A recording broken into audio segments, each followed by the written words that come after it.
Je vais vous lire tout de suite des témoignages extraits de l'article Figaro, ça va planter le décor. Et il y a celui de Christophe, il a 60 ans, conseil en finance. Donc vous voyez, quelqu'un, comme disait Mathieu, portefeuille un peu épais.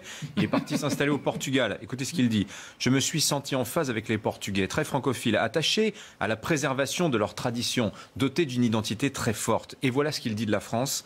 Des filles qui se font violer en pleine rue, des gamins qui se tuent à coups de couteau, des policiers, des pompiers qui se font attaquer, des cités qui s'enflamment, le burkini qui devient un non-sujet, sans parler des attentats, le corps préfectoral démantelé, le corps diplomatique aussi, l'effondrement de la France dans le classement PISA. Alors en 2019, ce Christophe, il se fait agresser dans le métro, et là il dit « J'ai réalisé que même le 16e arrondissement de Paris n'était plus un sanctuaire. Originaire de Nantes, j'ai vu cette ville sombrer dans la délinquance. » Après, vous avez un autre témoignage, celui de Laura, qui est partie elle vivre en Hongrie fin 2019 avec son mari qui en est originaire. Elle dit « Mon fils s'est fait voler son scooter, ma fille se faisait interpeller par une bande de racailles. Je ne vivais plus, c'est la France qui m'a obligé à partir. Je suis très en colère contre mon pays. » Aujourd'hui, elle vit dans un petit village hongrois. Elle dit « Je ne verrouille pas la porte quand je pars faire mes courses. Quand on boit un verre en terrasse, on peut laisser son portable sur la table. » Vous voyez, moi, si j'étais président de la République ou Premier ministre, je lis cet article, je me dis « Alerte rouge ».